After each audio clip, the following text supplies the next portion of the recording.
iniciar este conversatorio entre amigas queridas. Muchas de las que estamos aquí presentes formamos parte de un espacio a la cual invitamos a todas y todos y todes a participar, que es la Red de Géneros y Salud Colectiva de Alames, que este año cumplieron 25 años de su primeras reuniones. Tiene una historia, esto lo trabajamos en el momento del precongreso. Pero para dar inicio, digamos, a este conversatorio, voy a recuperar algunas palabras de una filósofa argentina que nos dejó hace muy poquito tiempo, que es María Lugones. Ella es una de las tantas teóricas y militantes dentro de los feminismos decoloniales y nos decía lo siguiente: la consecuencia temática de la colonialidad del género es que mujer colonizada es una categoría vacía. Ninguna hembra colonizada es mujer. De este modo, la respuesta colonial es claramente no. A diferencia de la colonización, la colonialidad del género sigue estando entre nosotros. Es lo que yace en la intersección de género, clase, raza, como constructos centrales del sistema del poder del mundo capitalista. Y con esta introducción vamos a invitar a una de las invitadas. Ella es una compañera hermosa, que es la que tengo acá a mi lado, Zoe Díaz Bernal. Ella nos va a convidar a hablar, digamos, desde su lugar, desde su trayectoria, sobre este eje. Gracias, Zoe. Gracias a ti por la presentación. Gracias otra vez. Y yo muy contenta de estar acá en esta mesa maravillosa, rodeada de estas personas fabulosas, tanto desde el lado de acá como desde el lado de allá, porque estoy segura que si están acá es porque están muy interesados, interesadas en estos asuntos. Yo vengo de Cuba, soy profesora e investigadora de la Escuela Nacional de Salud Pública y bueno, desde el año 2012 incorporada a la Red Latinoamericana de Género y Salud Colectiva y coordinadora de esta en Cuba. Yo quisiera comenzar expresando que en Cuba los aportes que se han hecho desde los feminismos decoloniales provienen de dos lugares fundamentalmente.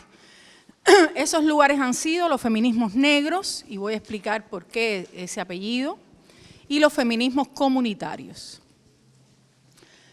Los primeros, o sea, los feminismos negros han mantenido un importante desarrollo en los últimos años, sobre todo desde el Centro de Investigaciones Psicológicas y Sociológicas, fundamentalmente en la Cátedra Nelson Mandela, que también ha incorporado la formación de talentos humanos en esta área.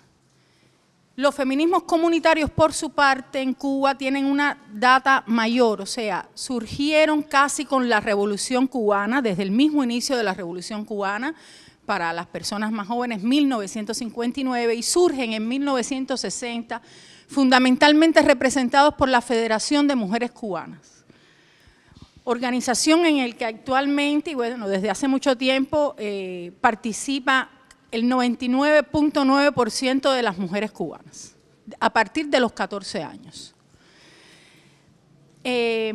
Estos feminismos comunitarios, aún sin poseer una apropiación teórica, como la pensamos desde hoy, ¿no? Tenían una apropiación desde la práctica que ha sido una práctica con una gestión nacional, territorial y local, y que ha sido sostenida en el tiempo y que desde muy temprano tuvo clarísima la carga de desigualdad desventajosa que existía para las mujeres. Esa carga de desigualdad desventajosa que existía para las mujeres es muy interesante, que había sido reflejada desde lo que se conoce como el alegato de Fidel Castro cuando ocurrieron los juicios a partir de los hechos del Moncada, del asalto al cuartel Moncada, y que se considera plataforma política de la Revolución Cubana. Esa cuota de desigualdad estaba sobre todo vista en este momento de surgimiento de la Federación de Mujeres Cubanas en torno a lo relacionado con los roles tradicionales de género que tenían las mujeres en Cuba, la mortalidad materna y el acceso al aborto seguro, porque las mujeres en Cuba se hacían aborto antes de triunfar la revolución, pero no de manera segura. Bueno, en el caso de los feminismos negros, y aquí voy a empezar a hablar de los feminismos negros primero para después hablar de los comunitarios, en Cuba han estado atizados por siglos de opresión hacia las personas por el color de su piel y otras características somatotípicas que las relacionan con la llamada raza. Coloco raza entre comillas porque soy antropóloga y como antropóloga me corresponde deconstruir el hecho de que existan razas biológicas. Con lo que los debates teóricos de estos feminismos negros y sus prácticas se ubican en el vínculo entre la racialidad, los derechos humanos y las iniquidades. Estos feminismos negros han tenido en Cuba una triple connotación, como teoría crítica hacia otros feminismos también presentes en las islas, como movimiento para la transformación social y también tribuna en el espacio público para la enunciación y exigencia de los abordajes políticos necesarios a estos temas. Por otro lado, en Cuba los feminismos negros no solo disrumpen en los ámbitos de los feminismos occidentales y el racismo, sino también en el ámbito de la arena heterocentrista y heteronormativa. Disrumpen ahí también. La persistencia del racismo en Cuba es una problemática compleja que refleja tendencias de reanimación, hay que reconocerlo, y aunque según estudios regionales comparados no se trata de un racismo estructural, persiste el prejuicio y la discriminación con manifestaciones de racismo institucional, así como en el ámbito de las relaciones familiares e interpersonales más generales. Todo lo que las instituciones estatales dejan de hacer, soslayan, omiten, no ven o que en la práctica invisibilizan en materia de las relaciones raciales, expresa ese racismo institucional.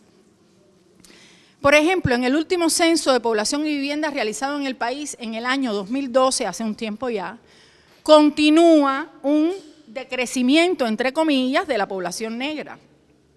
O sea, esto dicho así de una manera un poco irónica, porque solamente el 9.3% se autoidentificó como tal en la isla, en un país en el que más del 30% de la población tiene una ancestra de origen africano. Quizás la pregunta que la mayoría se hace es ¿por qué subsiste en Cuba el racismo aún después de la inmensa obra social de la revolución? La respuesta alude a una combinación entre la herencia cultural y la desventaja social acumulada y, por qué no decirlo, perpetuada gracias a la ceguera antirracista reflejada en políticas públicas universales y discursos políticos preservadores de la unidad nacional, planes educativos universales y la ahistoricidad africana que hemos padecido, que sumada a los nuevos procesos sociales que durante la transición socialista emergieron, generaron, por supuesto, nuevos procesos de exclusión social todavía insuficientemente abordados. Hay que destacar que dentro de esas causas del racismo, las crisis económicas de los 90 y la actual, y el proceso de actualización del modelo económico, se erigen como contextos propiciadores. Cuando, como actualmente, se reconfigura la estructura de la propiedad y se dinamiza el sector privado, se expresa con fuerza una desventaja histórica de determinados grupos sociales, donde por supuesto no están únicamente las mujeres negras, pero en particular está la población negra, que como grupo tiende a no disponer de los recursos para insertarse en ese nuevo sector privado como empresarios o empresarias. Por otra parte, están los imaginarios sociales racializados y las autolimitaciones de las personas negras, que también se consideran condiciones propiciadoras. Dicho esto, voy a esbozar brevemente las implicaciones que tienen la salud colectiva esta problemática vista desde el trasfondo político, sociocultural que le sustentan. El primero es que los feminismos negros en Cuba se han encargado de visibilizar a viva voz cómo viven las mujeres negras, las relaciones de dominación de raza y el racismo mediante el empleo del término negra y no tanto afrodescendiente. Claro, vamos a encontrar como que grupos que usan afrodescendiente, el término afrodescendiente, y otros grupos que utilizan negra, pero ha predominado el que utilizan el término negra.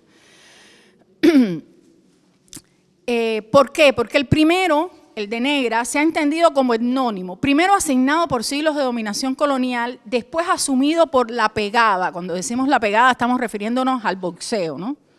Tiene fuerte pegada cuando se habla de negra, contra esa doble moral y esa hipocresía que comúnmente ha tenido el tema, porque dicen que no se precisan edulcoraciones de ninguna clase, y esa resignificación del color para este movimiento en Cuba le da mucha fortaleza. Ahora, el primer aspecto que se debe reconocer es que de forma permanente a las mujeres negras se le asocian desigualdades para varias variables demográficas que hablan de esa desarticulación entre los resultados de políticas y programas sociales, entre los que se incluyen, por supuesto, los de salud también, y los resultados que se esperaban con su implementación. El color de la piel es un diferencial de la capacidad de supervivencia en la población cubana, y que si bien este diferencial no se debe a la exclusión en el acceso a la salud por el color de la piel, sí parece estar influido por los contenidos de los programas de salud de los que se dispone y la no existencia de algunos que contribuyan a la prevención y tratamiento diferenciado de las enfermedades que provocan sobremortalidad según la edad y el sexo en la población negra. Para la mujer negra cubana la desventaja se verifica de manera más acentuada. Su desventaja de capacidad de supervivencia con relación a las mujeres blancas es superior, incluso llegando a ser 2 veces mayor en la región oriental del país y más de 5 veces en la zona rural con relación a la zona urbana. Ahora, en cuanto a los llamados factores protectores de la salud, también los coloco entre comillas, son mayorías entre las mujeres que fuman y que consumen alcohol. O sea, las mujeres negras están sobrerepresentadas en esos grupos. Las mujeres negras, para todos los grupos de edades, tienen predominios en esos grupos, con predominios de aquella con situación económica desfavorable. Y aquí estamos aludiendo al enfoque de la interseccionalidad. También entre las mujeres involucradas en hechos violentos, ya sea como víctimas o victimarias, y también dentro de la proporción de mujeres, por supuesto, en condiciones de privación de libertad. Aunque las mujeres negras presentan niveles de sedentarismo ligeramente inferiores a los de las mujeres blancas en Cuba, tras esa mayor participación en la actividad física, que ha sido la justificación que se le ha querido dar a esto, se ocultan condiciones de vida desfavorables que obligan a hacer un mayor uso de caminata y bicicleta como medio de transporte, además de la realización de labores cotidianas de vida que conllevan mayor esfuerzo físico, como es un hecho, por ejemplo, que son mayoría dentro de la categoría ocupacional obreras y trabajadoras de servicios.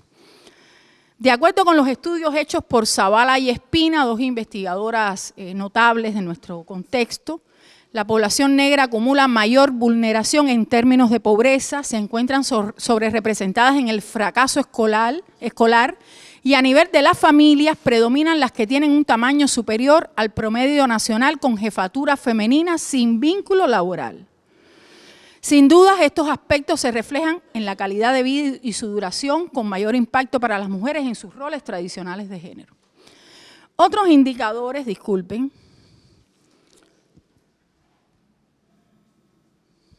se me ha corrido esto, ya. Otros indicadores que expresan desigualdades entre personas blancas y negras son los mayores niveles de tensión arterial que presentan la segunda, la sobremortalidad por tuberculosis, explicada en parte por la escasa memoria inmunológica que tenía esta población cuando alcanzó la epidemia viviendo en condiciones infrahumanas de esclavitud y que hasta hace poco tiempo se vio con poco enfoque médico-social. El tema migratorio, que tiene cada vez mayor notoriedad en Cuba, viene reflejando algunos contrastes entre poblaciones blancas y negras, no para quienes residen ya fuera de Cuba, donde no se aprecian diferencias por el color de la piel, pero sí para las que están quedándose en Cuba. Se quedan más mujeres negras que blancas. Y también existe una evidente feminización de la participación de la migración interna. Por su parte, en la población total residente en el país, están menos reflejadas las proporciones de piel blanca y en mayor medida de las negras y mestizas. Estos sí son datos oficiales en Cuba. Justamente desde la mirada interseccional que han aportado estos feminismos negros de manera más reciente, se han visualizado algunas brechas que antes costaba más observar y comprender. Los feminismos comunitarios surgidos mucho antes en Cuba, desde una práctica comprometida con los avances de las mujeres y que tenían como centro categorías centrales como patriarcado, reciprocidad, territorio y autonomía de los cuerpos, están siendo nutridos justamente en la actualidad por los aportes de esos otros feminismos decoloniales como es el feminismo negro en Cuba, para la atención de brechas ahora mucho mejor visualizadas y entendidas. Así, los feminismos comunitarios,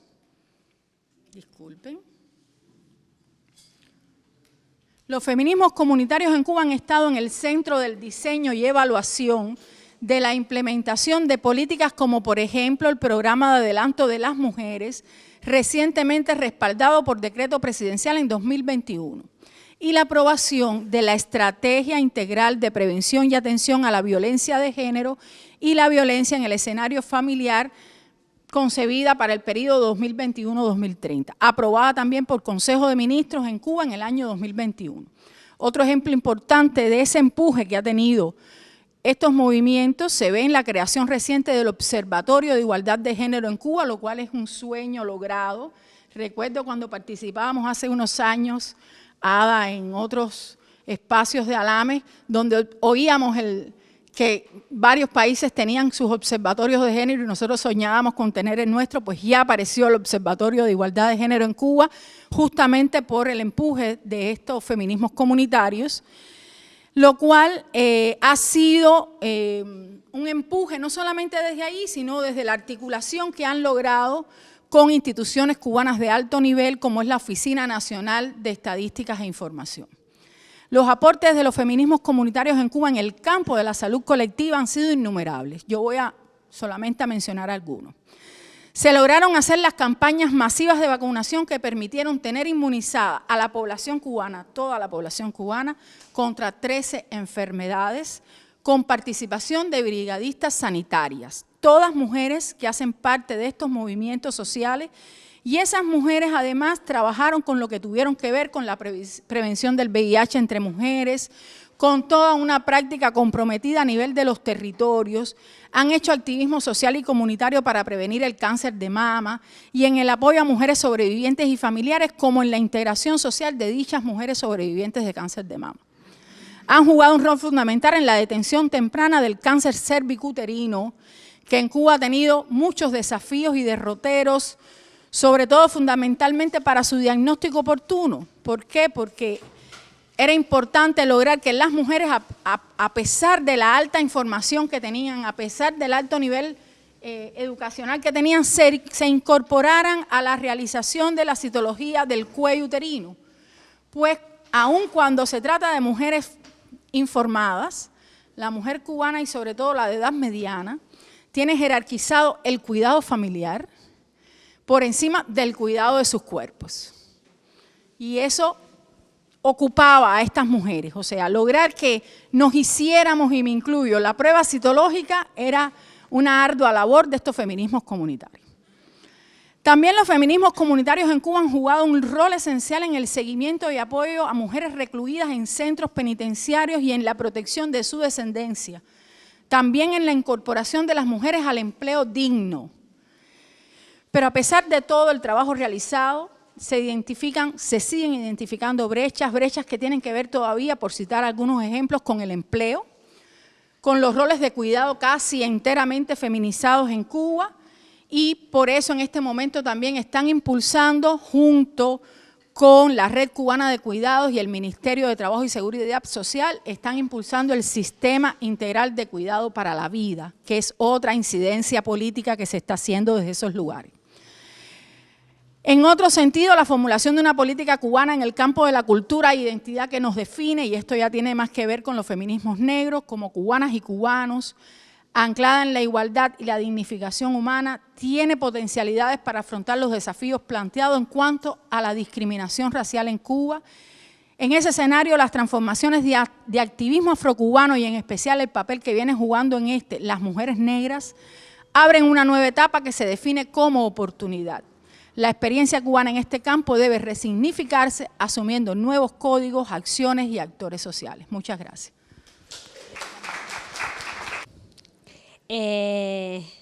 Carlota es psicóloga, especialista en género y políticas públicas. Fue una de las fundadoras del Movimiento Solidario de Salud Mental, equipo asistencial de la Comisión de Familiares de Presos Detenidos por Razones Políticas y docente de las universidades de Buenos Aires, La Plata y Lomas de Zamora. En 1989 emigró a Estados Unidos, donde trabajó con mujeres migrantes y refugiadas. Fue investigadora senior del Instituto de Investigaciones de Nueva Inglaterra en Massachusetts. De regreso en la Argentina, se incorpora al equipo académico del Programa de Salud y Ciencias Sociales de Flaxo, Argentina, donde continuó, y entre los años 2009 y 2016 coordinó el área de capacitación, ahora sí, del Programa Nacional de Salud Sexual y Procreación Responsable del Ministerio de Salud de la Argentina. En los últimos años ha publicado una serie de artículos sobre masculinidad y salud reproductiva y es compiladora y autora de libros como Salud Feminista. Actualmente es el integrante del equipo de género de la Fundación Soberanía Sanitaria y desde diciembre del 2019 es directora del Salud Sexual y Reproductiva del Ministerio de Salud de la provincia de Buenos Aires, de la República Argentina. Bienvenida, Carlota, un placer compartir con nosotras y nosotros. Tommy, gracias a la organización del Congreso por la invitación y bueno, gracias a todas por estar aquí escuchándonos. Yo voy a compartir un poco algunas reflexiones que me trajo el título y la invitación. Fundamentalmente quería focalizarme un poquito en esta relación que plantea el título de colonialidad y feminismo y recuperar algunas categorías conceptuales que nos ha permitido pensar y reflexionar y construir el movimiento feminista popular, diría, de América Latina y regional, porque es difícil pensar el movimiento feminista argentino si no es en el marco de un movimiento transnacional que teje redes no solamente en nuestra región, sino con otras compañeras y militantes, sobre todo del sur global. Recuperar algunas de estas categorías que nos han servido a nosotras en la provincia de Buenos Aires para pensar las políticas públicas, sobre todo las políticas en salud sexual y reproductiva, pero no solamente, un debate que venimos dando. Y en ese sentido me parece que esta mesa, en este congreso donde hablamos de la salud colectiva, donde podamos estar los feminismos dialogando, interpelando al modelo médico hegemónico y a ciertos discursos, sobre todo en este contexto, me parece que es algo también para celebrar, porque realmente creo que en todos estos años, sobre todo en esta última gran crecida, esta marea que se ha formado, hemos tenido una influencia importante en la formación y en la agenda de las políticas públicas. Y pensando en esta relación, ¿no?, que dice de pensamiento decolonial como pensamiento crítico del sur global y feminismos, ¿no?, esta articulación, creo que los feminismos populares nacen anticoloniales porque de alguna manera crecen y se inscriben y se desarrollan al calor de las luchas emancipatorias, iniciando por la resistencia a la colonización al genocidio indígena, a la violencia de la colonización sobre los cuerpos de las mujeres, eso que Sueli Ruelnik denomina la violación colonial fundante, ¿no? Y si bien esto es una construcción retrospectiva que hacemos los feminismos populares, es entender que hay un origen ahí, hay una marca en esta memoria del movimiento que va a dar lugar a uno de las consignas y ideas, conceptos, que lo habrán visto en muchas fotos, en marchas, en afiches, de cuerpo-territorio, ¿no? Esta idea del cuerpo en la continuidad del territorio, mi cuerpo, mi territorio, mi cuerpo, mi territorio, mi tierra, mi territorio no es espacio de consigna, y que justamente intenta poner al cuerpo humano en el cuerpo colectivo con su paisaje, con su territorio, ¿no? Es posible pensar los cuerpos, las cuerpas desde la perspectiva individual si no lo pensamos en relación con el ambiente que habitamos y que nos transforma, y que hay otros cuerpos también que están acompañando. Y que en el caso de los feminismos populares y de nuestra región latinoamericana, y creo que también del Caribe y América Central, devela la relación que hay entre la explotación de los cuerpos, ¿no? Toda esa plusvalía, ese extractivismo que se saca de los cuerpos de las mujeres, con la violencia en el caso de la conquista, pero también cómo hay una relación entre la explotación del territorio, las prácticas extractivistas y las violencias que suceden sobre los cuerpos individuales, los cuerpos colectivos, que son cuerpos feminizados y cuerpos racializados. Entonces me parece que este concepto de alguna manera nos permite ubicarnos en un lugar en un lugar y en un posicionamiento, pero también en un posicionamiento que tiene que ver con un lugar de periferia. Nos reconocemos como la periferia, entendiendo que hay un centro que está ajeno a nuestra región, que el centro no está acá y que nosotros somos en la periferia, y desde ahí nos posicionamos para disputar el sentido al pensamiento hegemónico, al pensamiento que hoy es el neoliberal. Y este obviamente es un devenir, ¿no? Hay un proceso que por eso decía, la construcción es retrospectiva, vamos construyendo y repensando esa genealogía, ese linaje y definiéndonos. Y en el caso de la Argentina, por ejemplo, quería hablar un poquito, porque de ahí salen un montón mucho de lo que hoy tenemos en nuestro país y de las últimas conquistas, y los debates que estamos teniendo en este momento tienen que ver con esta última ola que, bueno, en el 2018 al 2020 se convirtió en marea, y que se inicia después con la recuperación democrática. El movimiento feminista, que había estado, luchando contra la dictadura, otra de las luchas emancipatorias, se reorganiza y empieza a marcar una agenda, y sucede algo muy importante en la Argentina, que es el primer encuentro nacional de mujeres allá por 1985, el que participaron aproximadamente 1.500 compañeras acá en la ciudad de Buenos Aires, que se sostuvo ese espacio de encuentro y militancia y debate y consenso, porque después de cada encuentro hay un documento que de alguna manera inscribe la agenda y las políticas, las acciones que se van a tomar colectivamente, pero que es un movimiento que ha ido creciendo hasta los últimos encuentros, el último previo a la pandemia en 2019, que fue en la ciudad de La Plata, con más de 100.000 compañeras durante 3 días militando. Muchas seguramente nos cruzamos en alguna calle por ahí. Después vino la pandemia. En contexto de pandemia logramos, ¿no? Después del fracaso del 2018, conquistar la ley de aborto voluntario, que habían sido 15 años de campaña, que surge también del encuentro de mujeres, y un nuevo encuentro en el 2022, que adopta otro nombre, ¿no? Que es el 35 encuentro, lo voy a leer porque es muy largo y no quiero que quede nadie afuera. Fue el 35 encuentro plurinacional de mujeres lesbianas, travestis, trans, intersex, bisexuales y no binarias. Y fue un proceso interesante, porque los procesos, el devenir del movimiento se va transformando en la medida en que caminamos. Fue un debate muy grande que tuvimos en la Argentina durante, 5 o 6 años, de cambiarle el nombre. Inició un movimiento, una campaña, Somos Plurinacional, y fue un debate bastante duro, bastante fuerte, donde hubo muchas tensiones. Finalmente se logra incorporar esta idea Por eso hablo de los feminismos populares, porque también, bueno, dentro del movimiento hay distintas vertientes y distintos posicionamientos en relación a eso, pero el movimiento popular se define de una manera inclusiva, popular e inclusivo, ¿no? Y la idea de poner todos esos nombres, que lo hace largo y difícil de acordarse, tiene que ver con estos debates de poder ir pensándonos y reflexionando todo el tiempo en la medida en que nuestro escenario va cambiando, porque también los últimos encuentros de mujeres, más allá de que se suspendieron los 2 años de pandemia, se dieron en un contexto de retroceso paradójico, porque conquistamos la ley, pero de implementación de políticas neoliberales con el gobierno de Mauricio Macri. Pero yo quería recuperar esta idea de reconocerse y de nombrarnos, ¿no? Porque el nombrar tiene mucho que ver y este era el debate. Bueno, no somos solamente mujeres, que también incorporar a las compañeras trans en los encuentros con el mismo nombre también fue un debate muy grande. Y si le ponemos plurinacional, que entonces...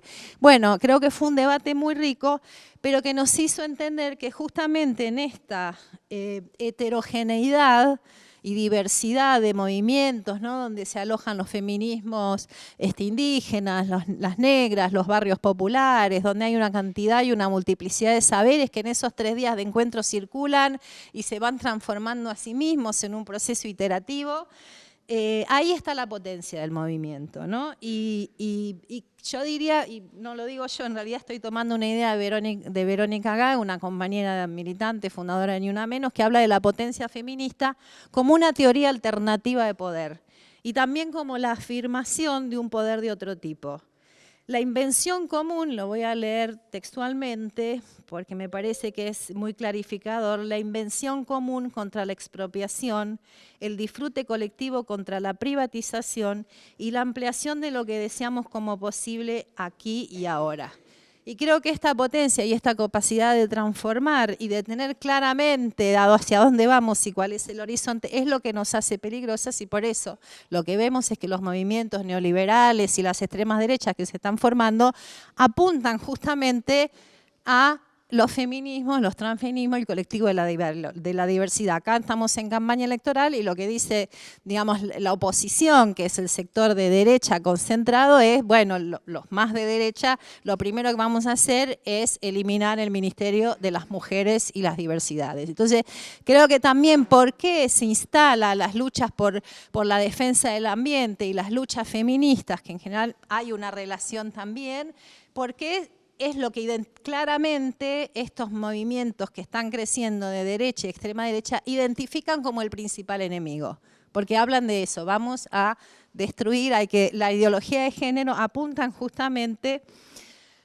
a destruir esta capacidad, esta potencia que tiene el movimiento y que está producida justamente por su heterogeneidad, por la capacidad de incluir voces diversas, que es lo que le da la potencia, pero que esta inclusión no intenta homogeneizar esas diferencias, sino que lo que intenta es generar coordenadas que nos permitan generar acciones y estrategias que sean situadas y locales en cada momento. Es decir, este intercambio, y quienes han participado en algunos encuentros, son espacios de debate muy fuertes, donde hay muchas tensiones, donde hay diferencias, pero de donde emerge una estrategia colectiva que va a expresarse de maneras distintas según los contextos locales, es decir, siempre lo colectivo situadamente, ¿no? Me parece que esa es también un valor de siempre pensarlo situado. Y ahí quiero retomar la idea de cuerpo-territorio, se me cayó el dedito, que tiene que ver con esto que sobre todo quiero contarles ahora, que tiene que ver con algunas ideas que venimos trabajando desde los feminismos y que nos ayudó quienes hoy estamos en la gestión, pero que vivimos la gestión como nuestra militancia, que estamos en el Estado, pero que entendemos que no es una función burocrática ni tecnocrática, sino que estamos con una función militante y que es coyuntural, pero hoy estamos en el Estado y podemos acompañar procesos de transformación desde el Estado. Esta idea de cuerpo-territorio, de pensarnos, me voy a ir rápido, de pensarnos en relación con otros, porque nunca hay cuerpos en soledad, siempre estamos en otros cuerpos, nos obligó también a repensar esta idea de esta consigna también de la autonomía, ¿no? Mi cuerpo es mío, sobre mi cuerpo decido yo, que es cierto, pero pensar que esta autonomía es posible en la medida que hay otros que la sostienen y que no es sin redes que sostengan y que cuiden, que es posible que esa autonomía sea ejercida. Y esto lo entendimos muy claramente cuando sancionamos la ley y nos vimos en la necesidad de implementarla, que teníamos que construir entre el adentro del sistema de salud y el afuera redes que pudieran sostener a esas personas que acudían ahora en el marco de la ley a poder cumplir con un deseo, ¿no? Llevar adelante los deseos requieren de redes de cuidado que acompañen y sostengan esos deseos. Nadie puede tomar decisiones o llevar adelante proyectos de vida si no hay otros que sostengan esos deseos y que acompañen. Y entonces hablamos, un concepto que nos trae Moira Pérez, de la autonomía relativa. Y la autonomía relativa va de la mano, en el sentido que la autonomía no es absoluta, de esta interdependencia que trae otro gran tema de la agenda de los feminismos populares, que son las tareas de cuidado, donde la fragilidad de la existencia humana requiere de estas tareas de cuidado para la supervivencia misma. Y hoy en día las tareas de cuidado, si bien está empezando a haber una cierta distribución más democrática, todavía recae en los cuerpos de las mujeres, que es como otra manera de extraer esa plusvalía. Entonces hay políticas y prácticas extractivistas sobre los territorios, sobre los cuerpos de las mujeres, que cada vez tienen que trabajar más para sostener la reproducción de la vida humana, básicamente, que son las tareas de cuidado. Entonces creo que es otro contexto, otro concepto, otro tema de agenda que nos parece que es muy, muy importante, y que en la provincia de Buenos Aires el pensar los cuidados nos estamos discutiendo, y yo traje este pañuelito que me trajo la compañera porque había perdido el mío, que habla de un sistema integrado de salud feminista. O sea, nosotros estamos empezando a pensar qué salud queremos, esto de soñar, ¿no? Bueno, ya sabemos lo que no queremos, ya sabemos lo que está mal. ¿Qué podemos imaginar e inventar en este sentido que decía Vero Gago, ¿no? Bueno, es la posibilidad de inventar futuros el día de hoy.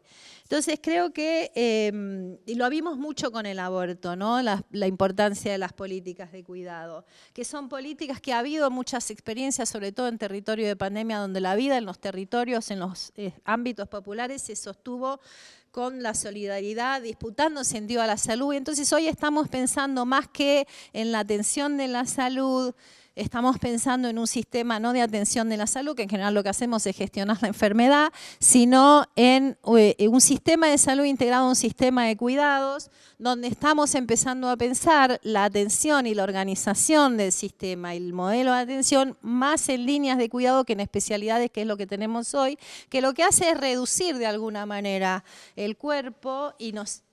al sujeto individual, a la propiedad privada, y lo que queremos desde los feminismos populares es realmente liberalizar esos cuerpos, liberarlos de la sujeción que nos impone esta concepción de la que hablaban en la mesa central Jaime Breil, del sujeto individual consumidor, y si no pensar en estos cuerpos y en estos cuerpos colectivos y las políticas de salud como políticas de cuidado y no como políticas que tienen que ver con partes del cuerpo y especialidades médicas. Y como se me acaba el tiempo, creo que en este momento que creo que Jaime habló de catástrofe global, estamos en una coyuntura, no solo en nuestro país, que estamos en un proceso electoral con futuro incierto, pensar en este futuro, y quería terminar con una frase que nos gusta mucho a las compañeras de la Fundación Soberanía Sanitaria, de otra querida compañera, amiga, militante, una de las fundadoras de Hijos y de Ni Una Menos, la querida Raquel Robles, que ella dice: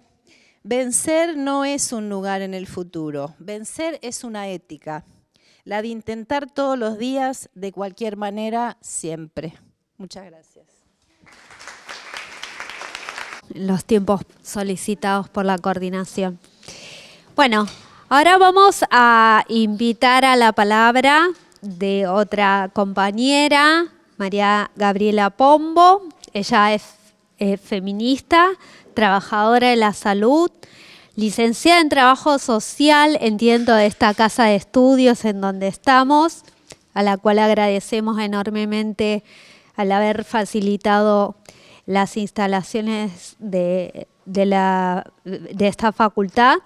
Ella es especialista en problemáticas sociales infanto-juveniles y derechos humanos de las mujeres. Es candidata a doctorando en Ciencias Sociales, profesora adjunto a cargo de la materia Feminismos Feminismos Interseccionales y profesora adjunta en la materia Metodología de la Investigación 2 de la carrera de Trabajo Social de la Facultad de Ciencias Sociales de la Universidad de Buenos Aires.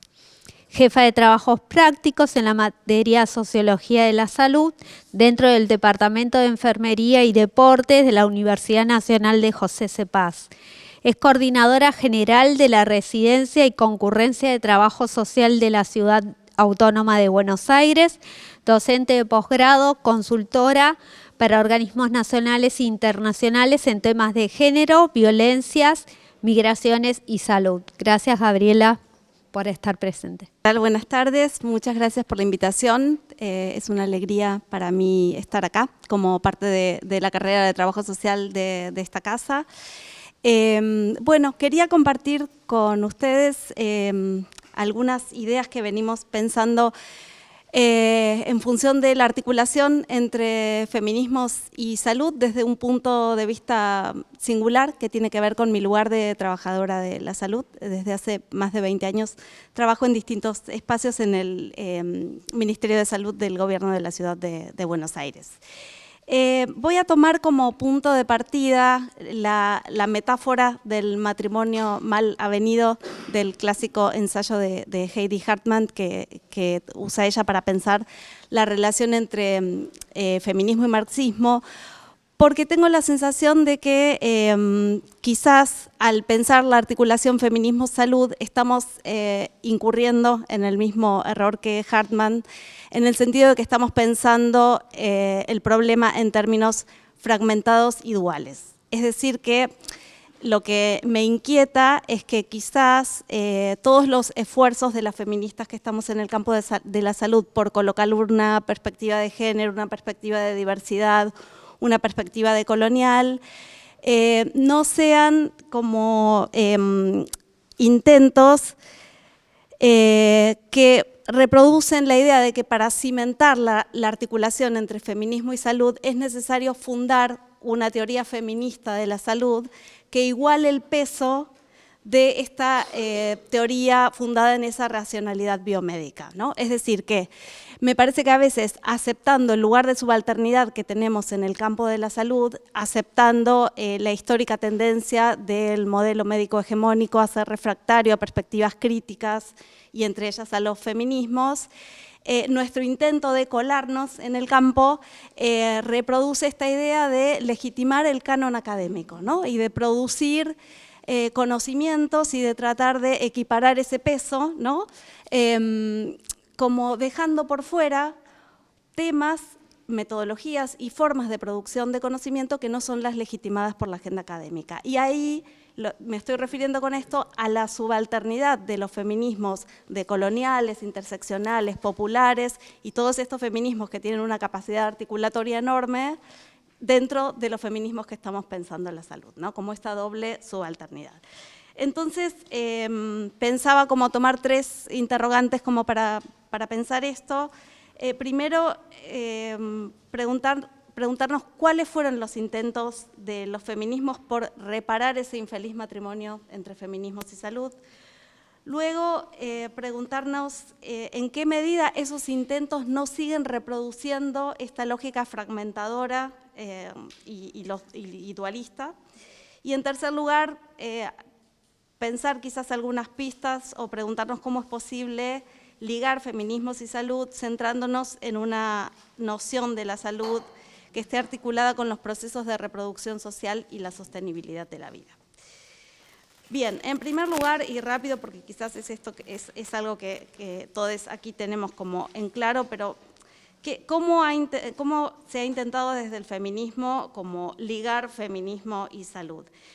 En primer lugar, hubo todo un esfuerzo por mostrar el poder estructurante de desigualdades que tiene el género en el campo de la salud, ¿no? Y hay numerosos estudios y colocaciones que intentaron mostrar cómo la socialización diferencial de género expone a riesgos diferentes y cómo las modalidades en que primero decíamos varones y mujeres, ahora también hay como evidencia que nos permite pensar en términos de población cis y población trans.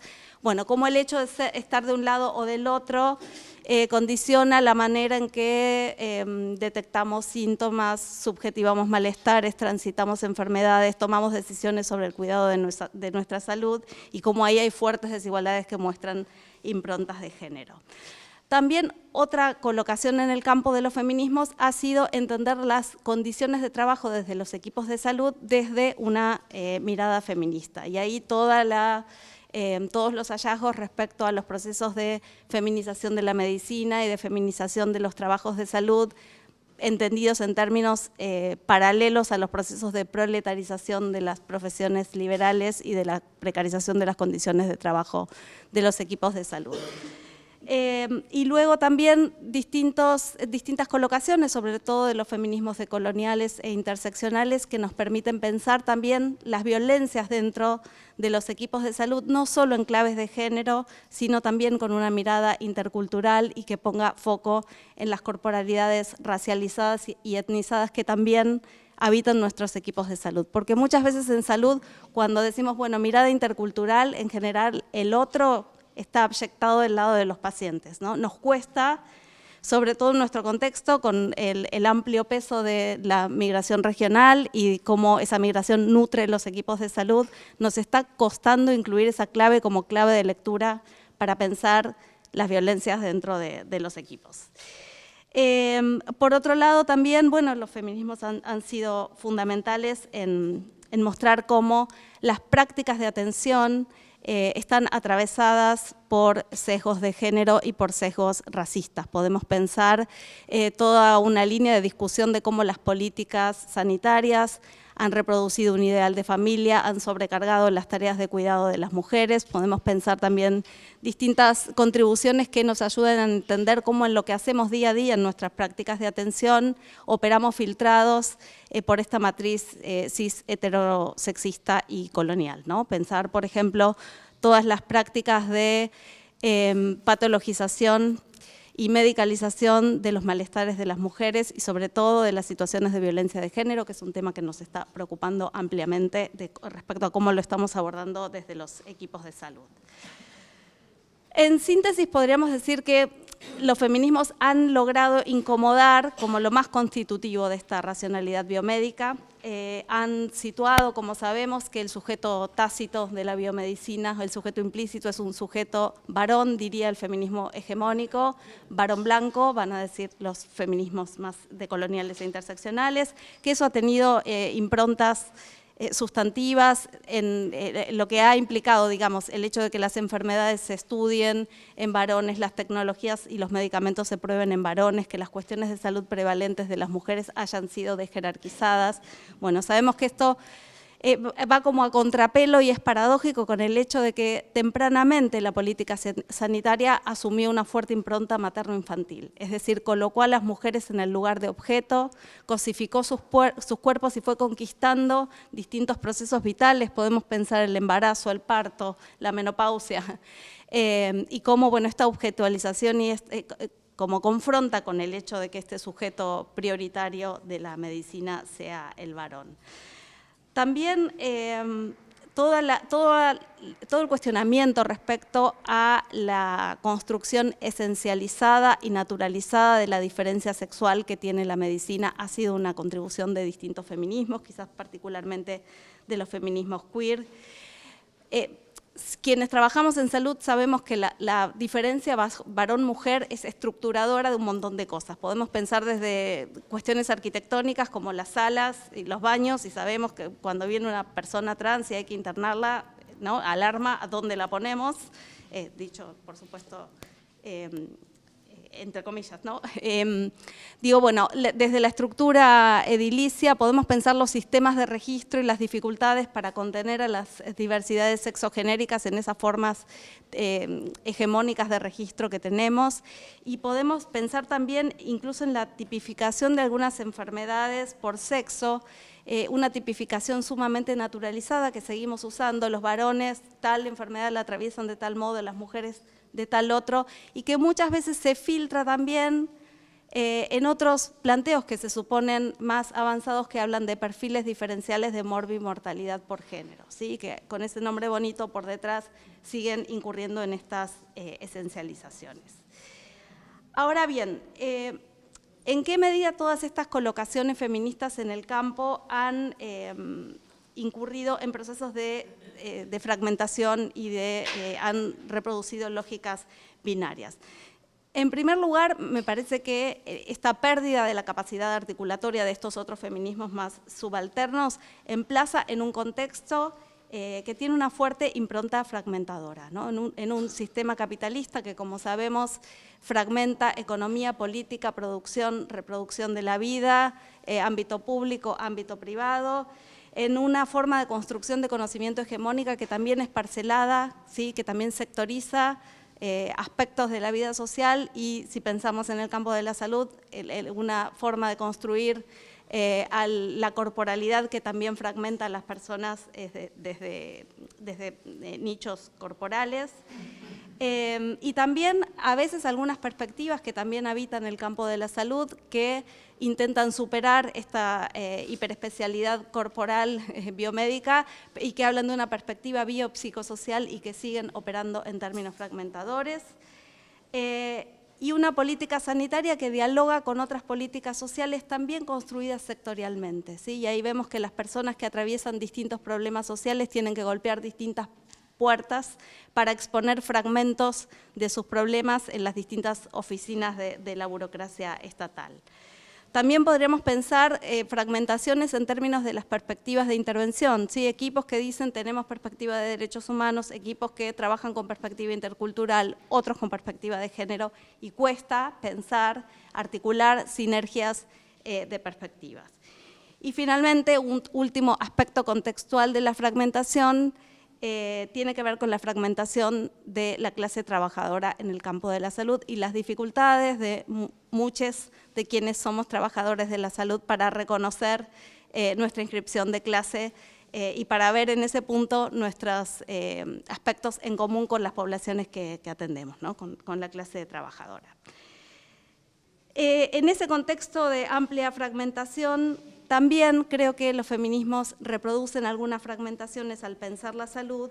En primer lugar, cuando se considera al género como un concepto totalizador, es decir, cuando se es incapaz de articular el género como estratificador social con otros vectores que también construyen desigualdad. Sustantivamente, la pertenencia étnico-racial y la clase social, pero también podemos pensar otros estratificadores, como por ejemplo la discapacidad, la religión, el estatus migratorio, la generación y un largo etcétera.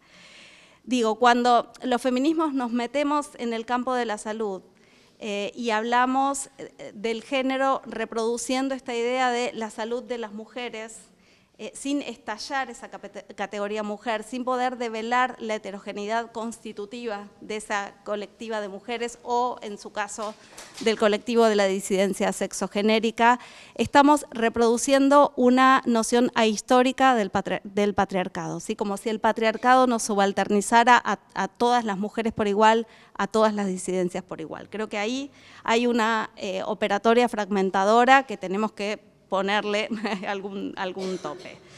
Y también retomo algo que mencionaba Carlota en referencia a la cuestión de la autonomía, porque me parece que los feminismos también reproducimos esta fragmentación del sujeto de lo colectivo, del territorio, del vínculo con la tierra y el medio ambiente, cuando pensamos la autonomía. Digo, si asumo como una actitud de sinceridad y miro el sistema de salud donde trabajo y digo, ¿dónde estamos trabajando salud feminista? Bueno, me tengo que quedar casi con la salud sexual y reproductiva y no reproductiva, donde se está trabajando por la autonomía sexual y reproductiva, pero donde muchas veces ese trabajo es fragmentado, ¿sí? No solo porque estamos solo tomando la salud sexual y reproductiva de la población con la que trabajamos y estamos dejando fuera incluso otras poblaciones, sino porque estamos teniendo una concepción de la autonomía muy individual.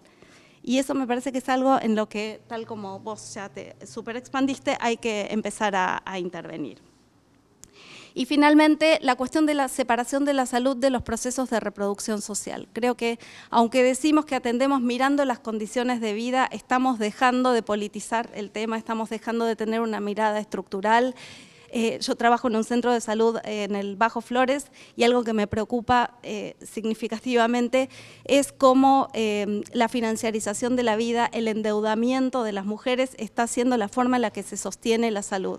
Y eso es algo que tenemos que tomar en agenda. No puede ser que haya deuda para cuidar la salud. 5 minutos. Bueno. ¿Cómo superar estas fragmentaciones? En principio, advertir que todas las con las que trabajamos, quienes trabajamos en salud, son intentos reparatorios de articular esto que está fragmentado, ¿no? La interdisciplina, los intersaberes, la intersectorialidad, la interseccionalidad y lo que esto implica, que es el diálogo con otros movimientos sociales, son articulaciones artesanales que tienen esta potencia feminista en relación a pensar otra salud posible y que en general están construidas más desde abajo y desde lazos solidarios entre trabajadores y no tanto como respaldo de la política pública, aunque en general las políticas sanitarias en su fundamentación siempre apelan a todos estos que mencionaba, ¿no? Pero en la implementación lo que vemos es falta de recursos y falta de tiempo de nuestras agendas de trabajo para poder construir todo esto Sobre todo, bueno, acá en la ciudad de Buenos Aires, que cada vez nos achican el tiempo de atención por paciente y que nos recargan las agendas y que nos manejan las agendas desde el nivel central. Y lo último que quería mencionar es que me parece importante localizar los nexos que hay entre esta fragmentación de lo social, del sujeto, de los cuerpos, y la estabilización de un ideal de salud universal que es incapaz de contener la diversidad, que patologiza la diferencia, la despolitiza y desde una violencia estatal reproduce subalternidades y privilegios, siendo funcional no solo a la mercantilización de la salud, sino también a la fragilización del acceso al derecho a la salud en general. Muchas gracias. Bueno, gracias.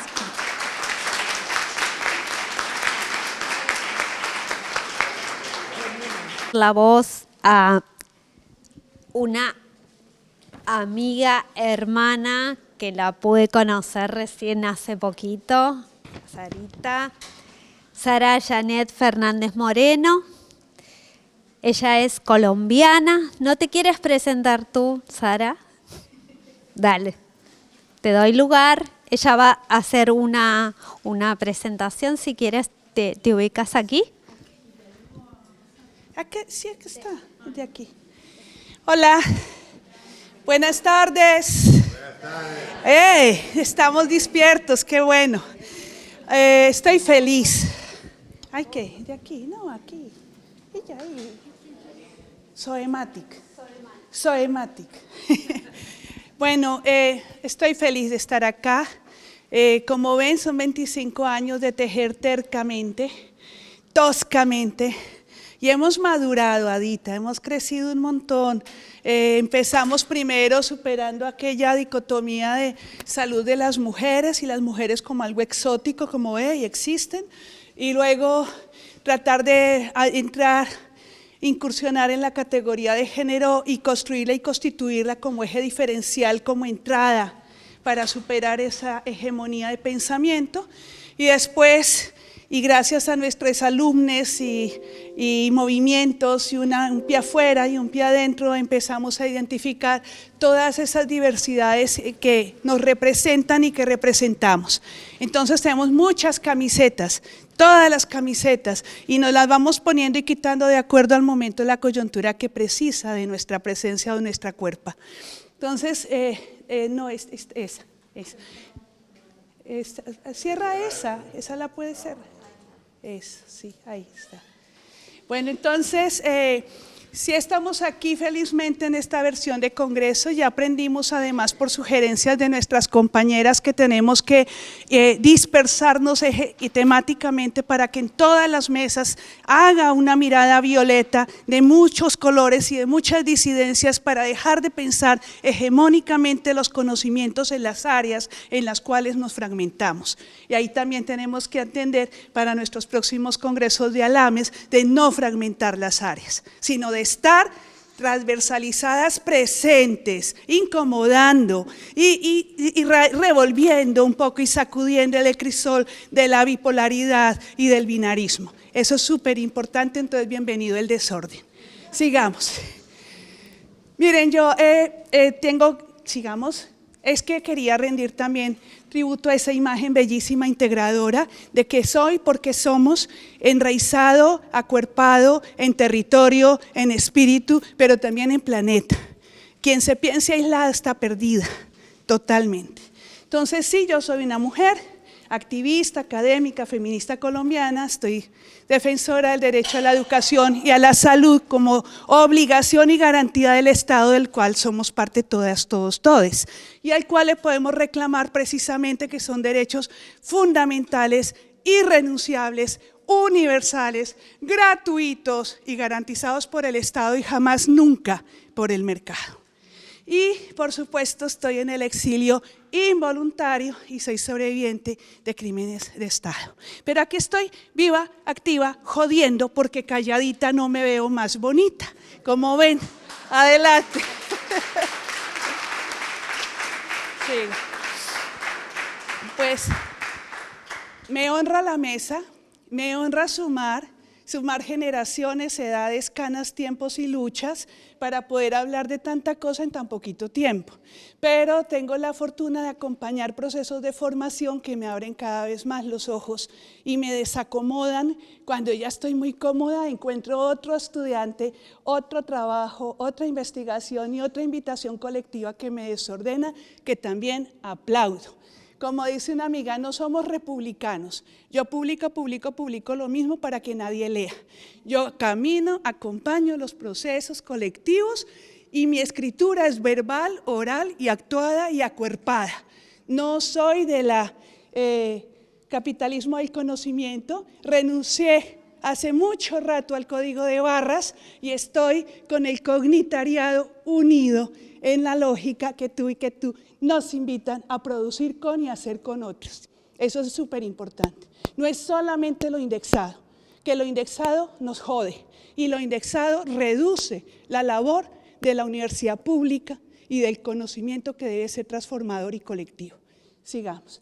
Entonces, vamos a darle una mirada un poco a esta marea verde y a esta marea morada y a esta marea acrisolada que nos ha mostrado, primero, que no es una lucha individual.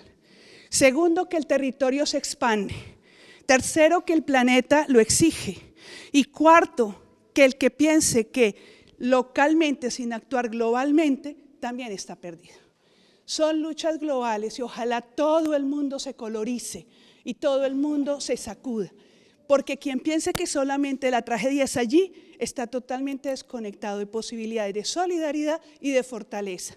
Por eso somos una alternativa realmente política, explícitamente política, en términos de que somos transformadoras, no resignadas. Adelante.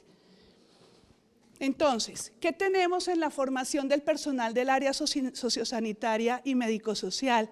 Lo han dicho mis compañeras. Tenemos un incremento exagerado de la profesión médica por el extractivismo, por el mercaderismo y por la transformación en los 90 de las reformas de los sistemas de salud que convirtieron la salud en un pinche negocio y la desprestigiaron de su derecho humano colectivo y fundamental. Desesencializaron además los saberes integrados, articulados alrededor de la vida y empezaron a incrementar los círculos técnico-burocráticos con intereses científicos hamburguesados, digo yo, y académicos de la élite.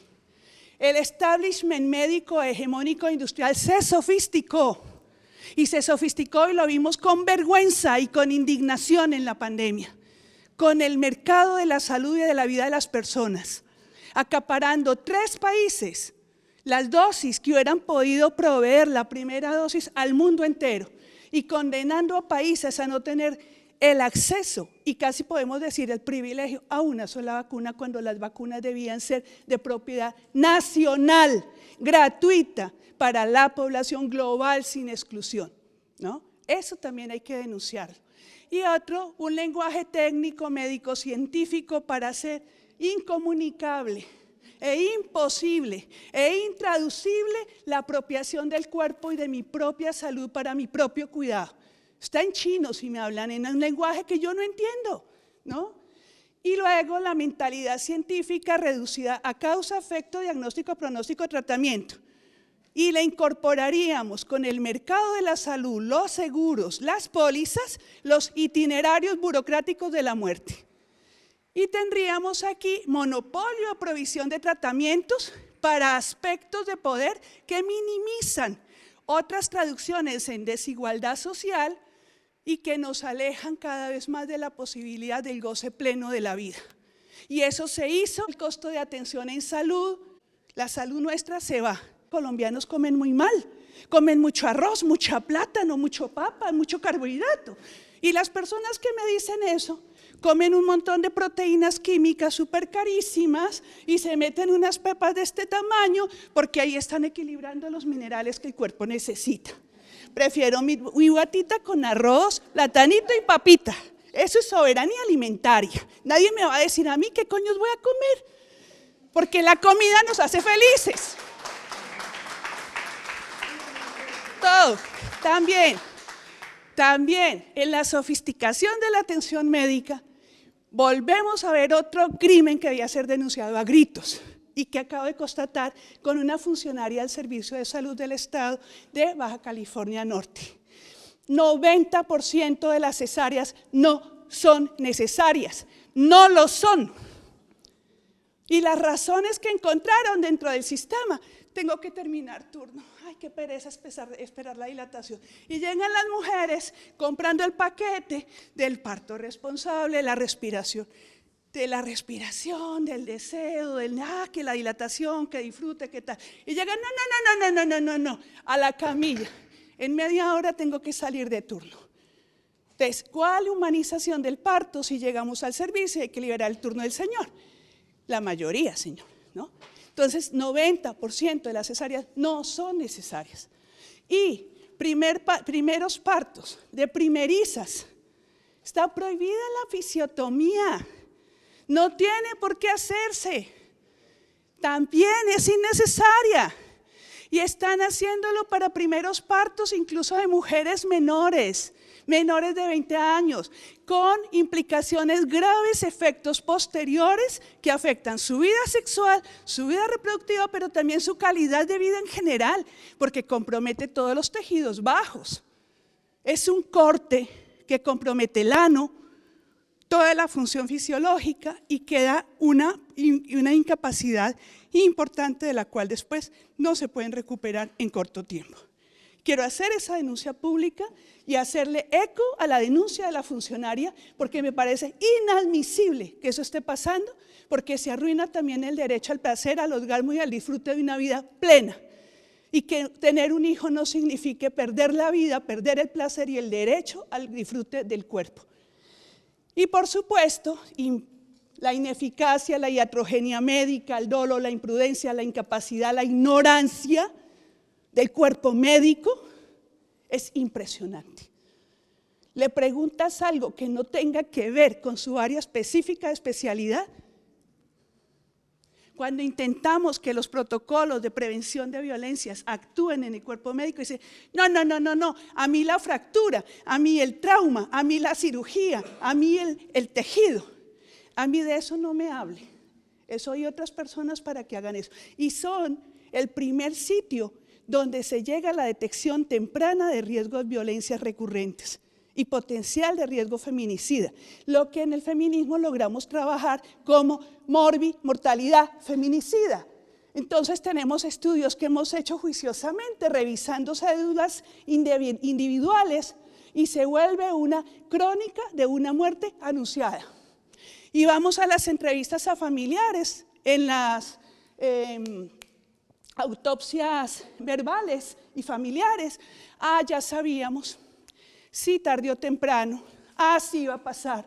Y la mayoría de las fichas de los registros de los últimos feminicidios dicen orden de detención, orden de protección, fracturas múltiples, traumas severos, depresión, ¿Qué estábamos esperando? Que la mataran.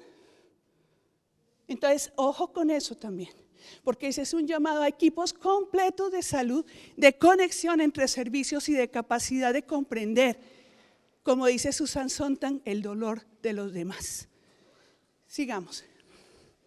Claro, la medicalización está legitimando el control social también y se profundiza gracias a la normalización, a la invisibilización y a la naturalización de la división sexual del trabajo, donde el 80% de la mano de obra del área de la salud, de la educación, es femenina, terciarizada, precarizada, sobreexplotada, con maternidades transferidas por mujeres también precarizadas, muchos migrantes y muchas de ellas postergadas o prorrogadas. Entonces sí, estamos hablando de un sobreuso de un sistema, pero no para guardar la vida plena, la vida que nos gusta, la vida saludable, ¿no? Y, ojo, también el lenguaje, la estructura institucional, los servicios, la interacción médico-paciente cada vez más lejana. El trabajo muerto es más importante que el trabajo vivo en el área de la salud. Y ya nos decía la integralidad de la atención en salud con Emerson Mary, que es el trabajo vivo lo que garantiza la vida plena. Y el trabajo vivo es la empatía, la comunicación verbal. Que te toquen, mi amor, que te miren, que te sonrían, que te hagan brillar esos ojos. ¡Claro! ¿Y qué sale uno de la consulta y dice? ¿Y qué dijo? Y no sé, ni me miró. ¿Qué vas a saber si no me miraste? No me tocaste. No sentiste mi pulso, no conectaste. Conectó con el sistema porque es el único que le aprueba el ibuprofeno, el diclofenaco y cuál es la otra que es la básica y el resto lo compras por fuera, al 150% más caro, porque son coberturas miserables también, la que pagas, la que te cobran. Tecnologías médicas, élites médicas y prácticas individualizadas. Tenemos escasez de servicios de especialidades por un mercado mafioso, del mercado lucrativo, de los y las especialistas médicas. Ni se diga ahora con la ley de identidad, porque eso sí que lucra. O como dice Mogrovejo, el sexilio, el sector lucrativo de las cirugías de cambio de sexo para un sector élite de las especialistas médicas que solo hace accesible ese servicio para quien lo pueda pagar.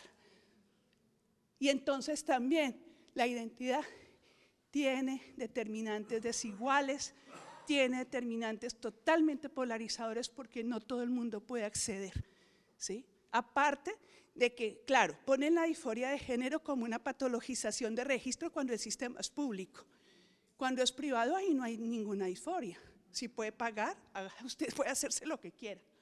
Entonces, esa hipocresía. O como en Colombia, en los estudios sombra que hicieron mis estudiantes, en los mismos consultorios los médicos negaban los servicios de píldora de emergencia, los negaban. Píldora de emergencia es una actitud responsable de una persona que tiene una conducta de riesgo y va por su píldora, porque sabe que se la deben proveer. Y reciben un regaño moralista prejuiciado y no agradecen una sexualidad responsable, niegan el servicio. No proveen la píldora cuando es público. O, peor aún, una interrupción voluntaria de un embarazo no deseado. No, aquí no. Y casi que la denuncian y casi que la culpan. Pero le dan la tarjetica por debajo, llámame después de las 4 en mi consultorio, te atiendo. Si me puedes pagar, yo sí te la hago. Esa es la doble moral. Ay, hijo de mi chica. Entonces, sigamos. Bueno. Ojo que también hay que mirar que la investigación no quiere ver lo que es evidente. No pueden seguir haciendo estudios clínicos con sesgos tan grandes como ignorar cómo funcionan los medicamentos en cuerpos diferentes. y somos diferentes. Y las dosis tienen que ser diferenciadas porque somos cuerpos diferenciados, por fortuna. Sin embargo, seguimos siendo medicalizadas con dosis que no están hechas para nuestros cuerpos. Y ahí hay efectos que pudiéramos evitar. Siguiente, ese es otro efecto. ¿Cómo pudiéramos hacer? Develar la triple subordinación de la deconstrucción de ese modelo médico hegemónico que ha funcionado sobre esa división sexual de trabajo. La triple subordinación, la de género construida por la cultura, la social por la condición de clase, la institucional por la condición de paciente. Porque ¿paciente qué es? Una insubordinación total y una minimización de un sujeto pleno de derechos que queda convertido en un soma. Abra, respire, acuéstese, muévase. ¿Quién es el médico? ¿Usted o yo? ¿No le han preguntado eso? Sigue. La relación médico-paciente por principio es vertical, asimétrica, selectiva, por género, por clase. Sí, pero tenemos que tenerla presente y tenemos que hacer que la gente la tenga presente. Y a nosotros mismos nos cuesta mucho trabajo hacerla presente cuando vamos a nuestros propios servicios. ¿Ah? La acción médica sí es determinante en la capacidad y la decisión del comportamiento reproductivo de las mujeres. Y sí que hemos lamentado malos consejos o falta de información de los mismos colegas que nos están atendiendo.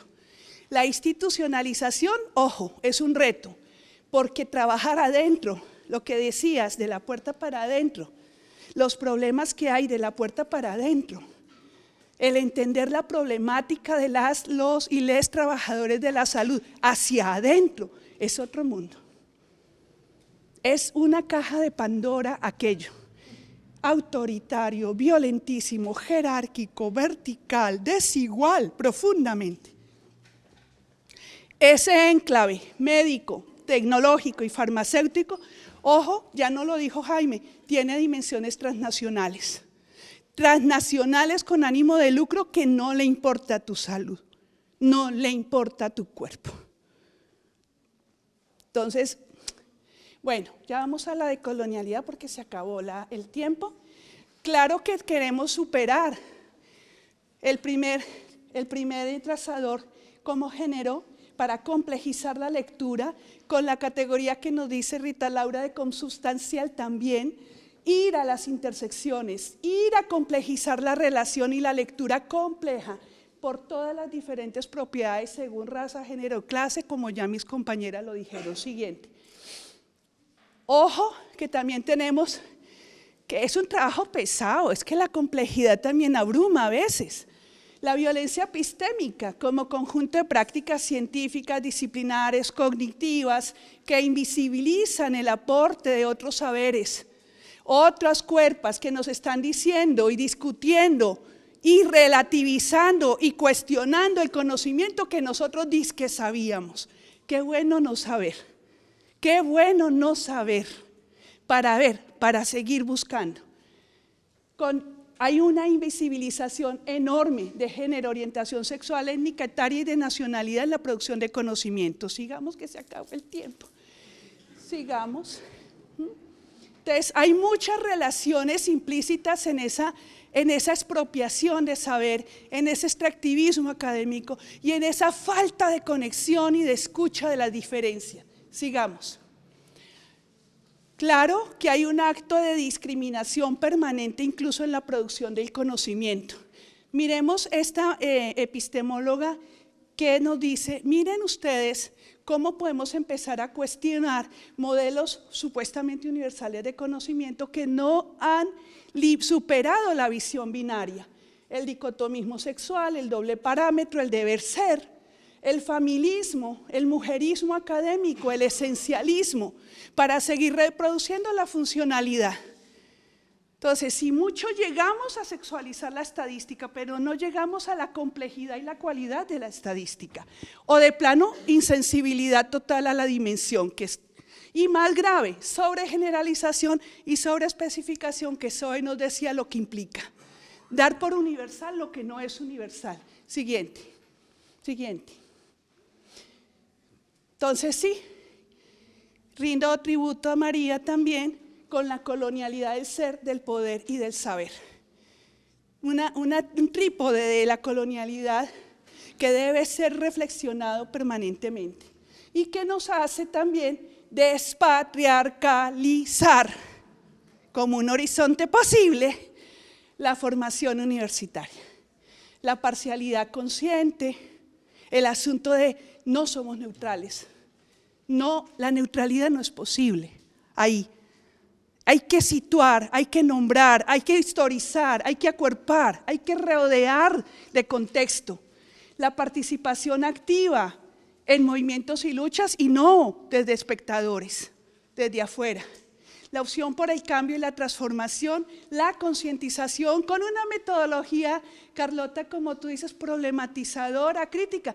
Los nombres largos se necesitan, porque necesitamos identificar y reconocer.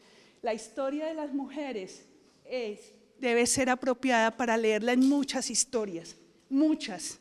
Colectivizar las experiencias, no la competencia, ni la individualidad, que eso nos ha costado muchísimo trabajo. Es la invitación que nos hacen nuestras amigas desde los feminismos comunitarios, las mujeres indígenas, las mujeres afro, la episteme afrodiaspórica, el feminismo chicano, la nueva mestiza, sigamos, y problematizar la relación ciencia y género, esa estructura organizativa y social de la ciencia, la forma de hacer ciencia, cómo la escribimos, norma Zappa, norma tal cual.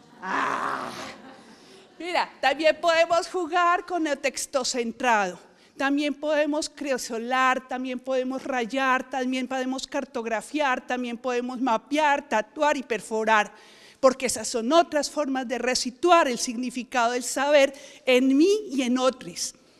Entonces ahí está, por eso somos de 1000 sombrillas, de 1000 carteles y de 1000 causas. Sigamos, vamos a terminar. Como nos dice nuestra amiga Lorena Camnal, nombrar desde nuestras propias lenguas, cuerpos, cosmovisiones, saberes, conceptos que estamos construyendo para nuestra propia realidad. Y reconocernos e identificarnos nuestras propias historias de opresión, pero también de liberación, como quiénes y desde dónde somos, con todos los nombres y apellidos, todos, que ninguno sobra. Claro, tenemos una mesa paralela, que es el cuidado, que no debería ser paralela.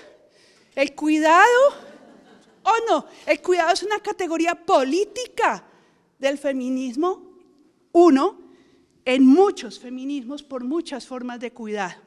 Si no hay baile, no es la revolución. Si no hay risa y no hay alegría y no hay contacto visual y corporal, no me interesa porque no me emociona, no me eriza. Meréceme, gáname. Chato, si no hacen eso, si no me mueven y no me conmueven, no me inviten. Y eso es el cuidado. Y el cuidado es apapacho. Y no tiene por qué ser competitivo, individual, reñido, peleado. También puede ser gozado, disfrutado y orgasmeado. Sigamos. Esa es la invitación. Activismo académico feminista. Sigamos. Gracias.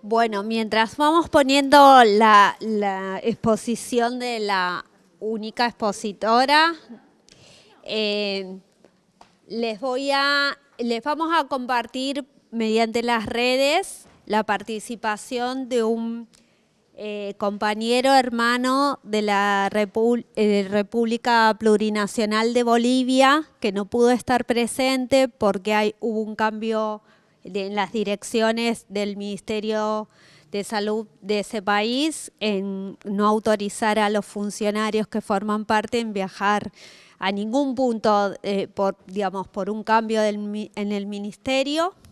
Les vamos a compartir a través de las redes de Alames la participación que el hermano nos compartió. Él es Choquehuanca, Ramiro Choquehuanca, que está dentro de un programa dentro del Ministerio de Salud de Bolivia, sus palabras y sus aportes en este eje de colonialidad y feminismo. Me estuvo mandando acá, por cuestiones de tiempo, lo vamos a compartir a través de las de Brasil. Tú, Lucía. Digamos, traten de seguirla, ¿no? Porque un poquito de español, ¿no? Bien. Poquito nada, bueno, poquito nada, estar atento entonces. Bien, la compañera es médica sanitarista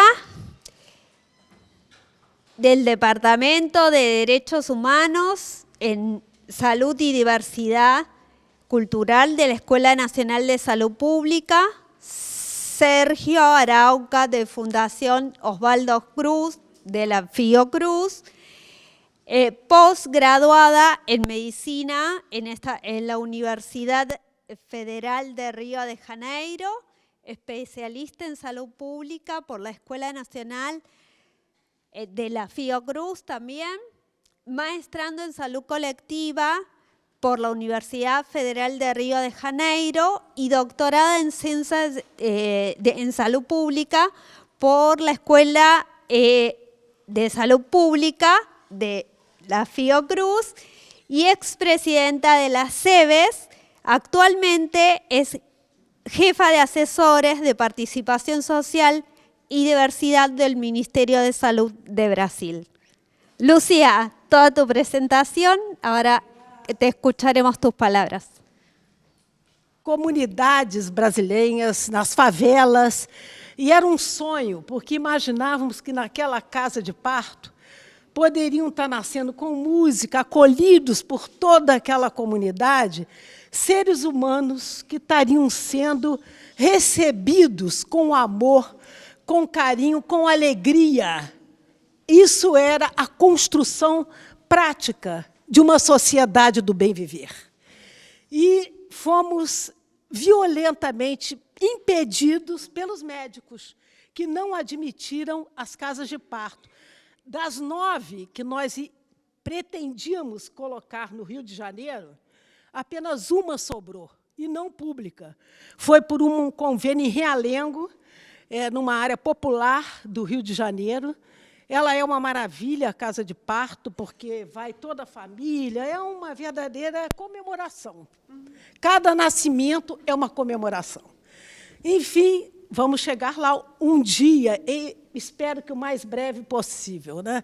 Além disso, teve um outro momento que eu presidi uma comissão parlamentar de inquérito, que foi a primeira do Brasil, antes mesmo da Benedita da Silva, nossa deputada federal, que foi a Comissão Parlamentar de Inquérito sobre a esterilização em massa de mulheres no Brasil.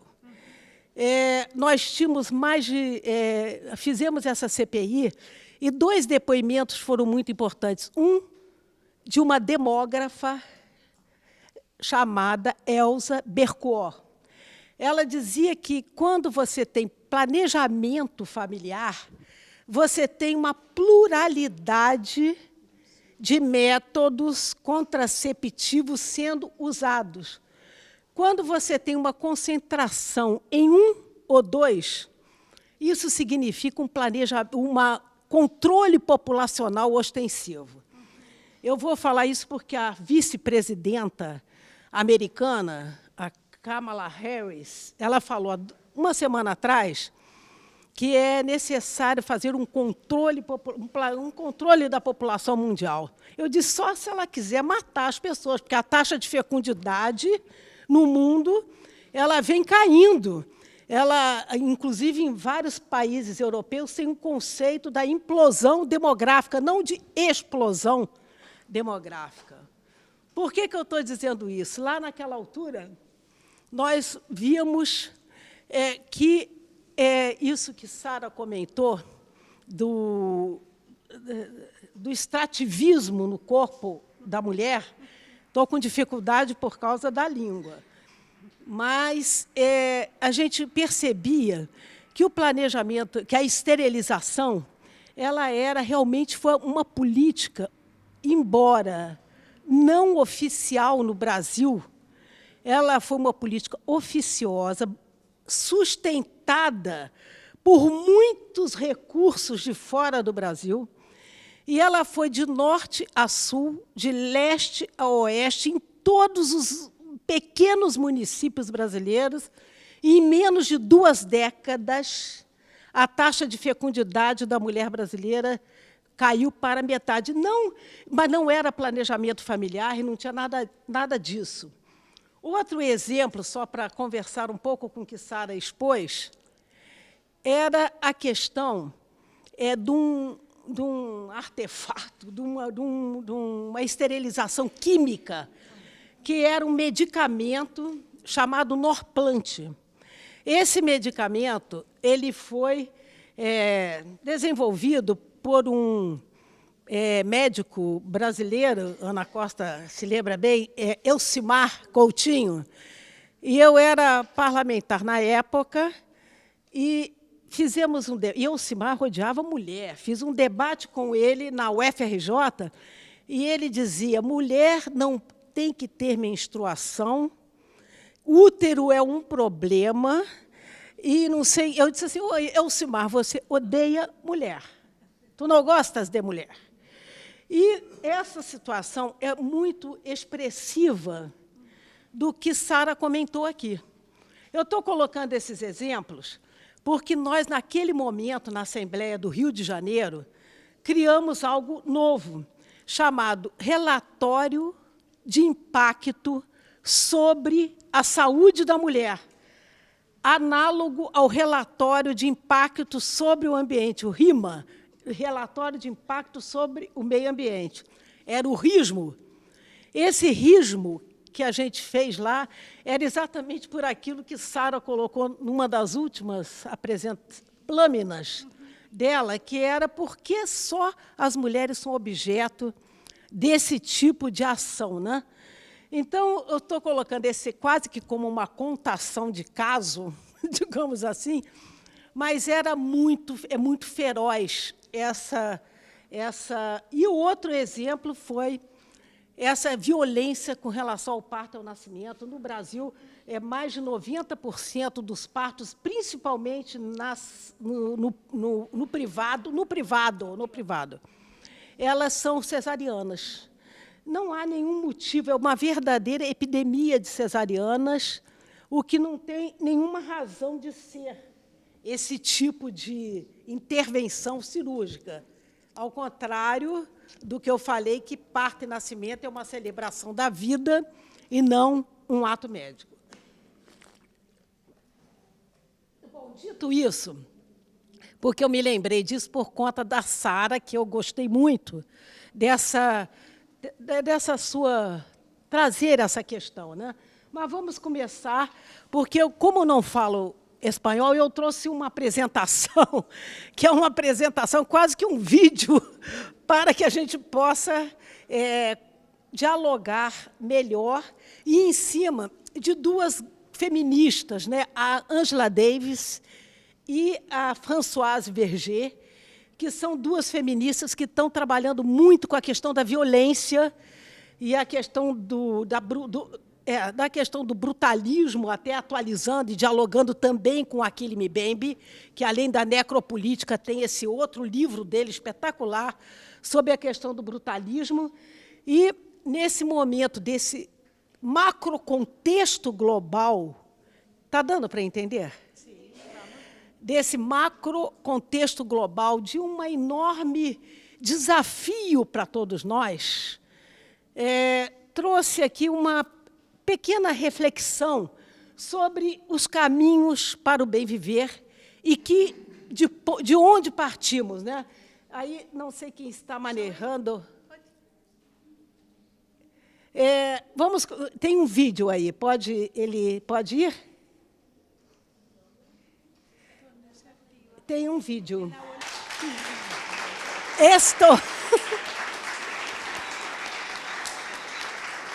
esse coletivo Las Teses, que todas nós conhecemos muito bem, viralizou mundo afora. E não é à toa que essa música viralizou em todos os países do mundo. No meu estado, Rio de Janeiro, um bloco de carnaval chamado Mulheres Rodadas, até um bloco de... Todo o Brasil, Ana Costa tem razão, todo o Brasil, essa música viralizou no mundo inteiro, mas até blocos de carnaval entoaram essa música, O Violador És Tu. Só para termos uma ideia do como calou fundo na alma, no corpo, no espírito das mulheres do mundo inteiro, e não é à toa.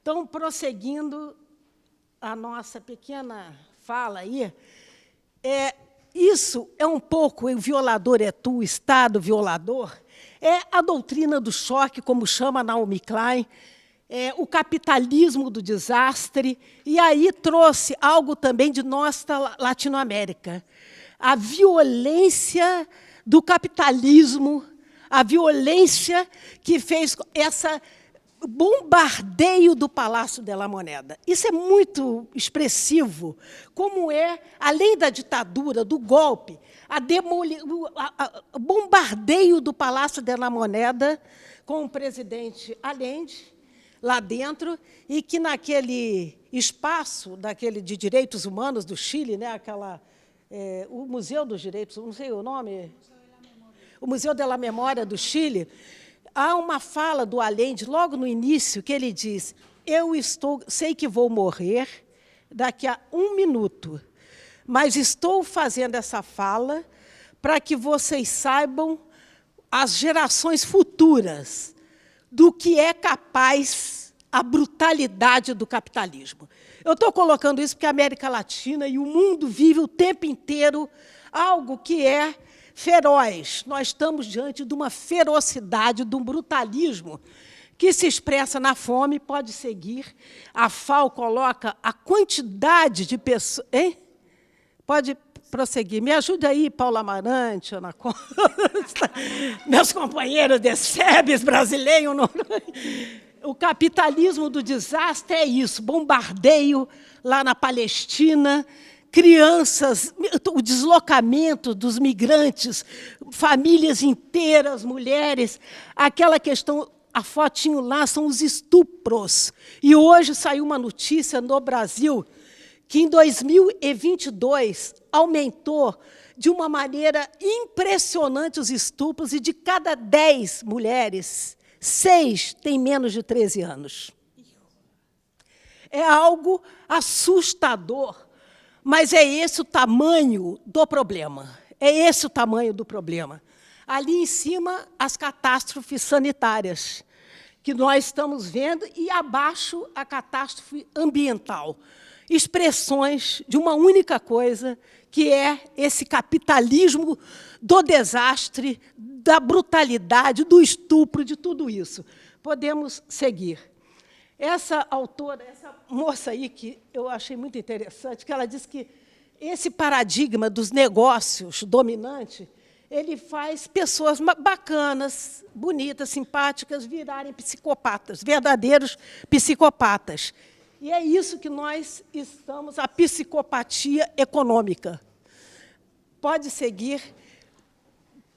A sindemia global. Eu acrescentei algo aí, porque o Lance colocou essas 3 grandes problemas de saúde no mundo hoje: as mudanças climáticas, a questão da fome e a questão da obesidade. Esse contraste, né? E eu acrescentei ali as violências, está no singular, mas é no plural, as violências, também como essa sindemia global. Seguindo, aí reexistimos nesse processo todo, né?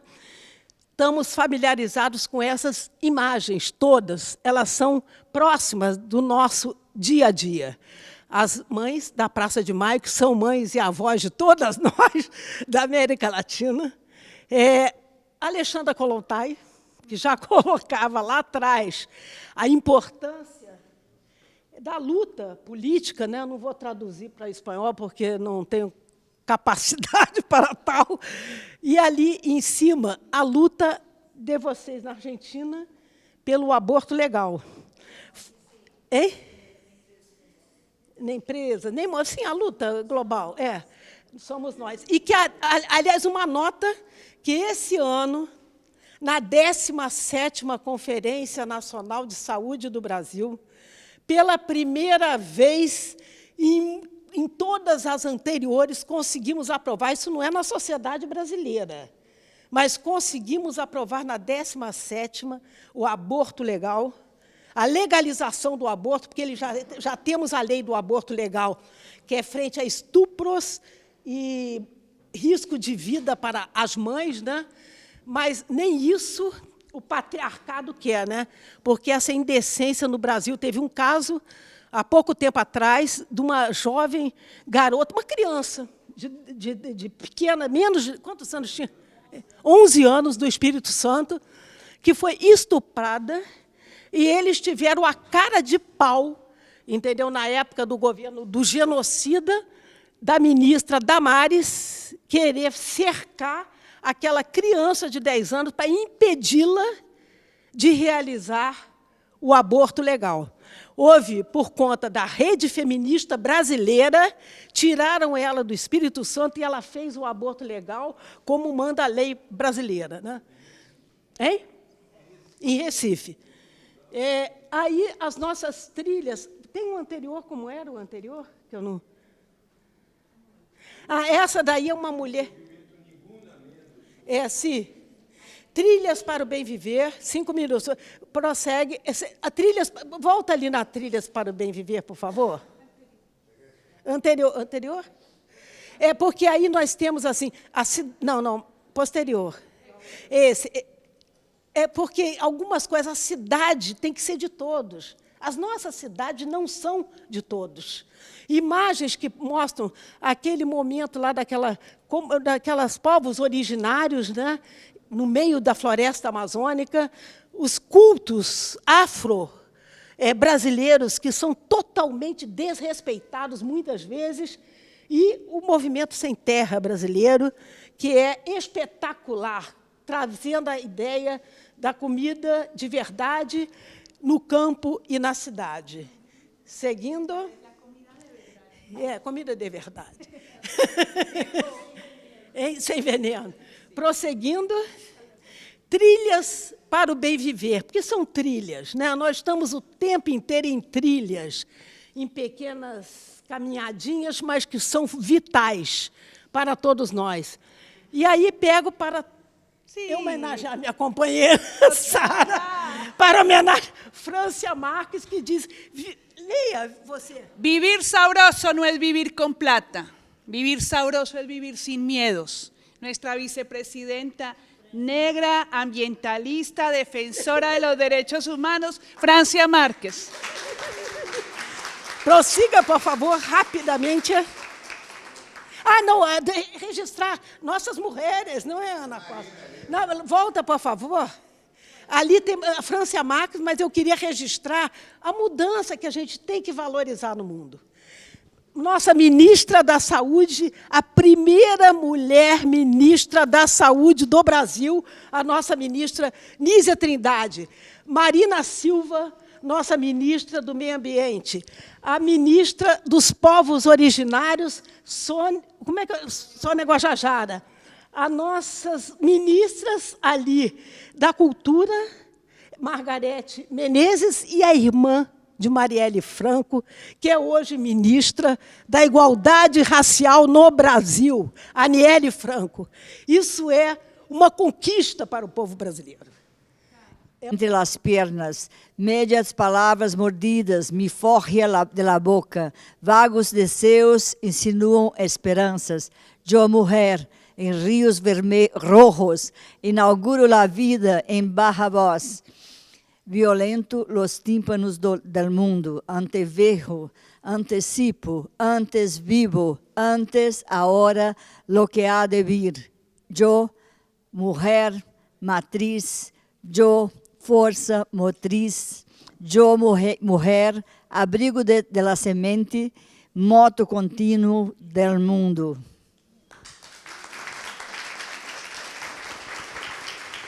E com isso, encerro nossas trilhas para o bem viver.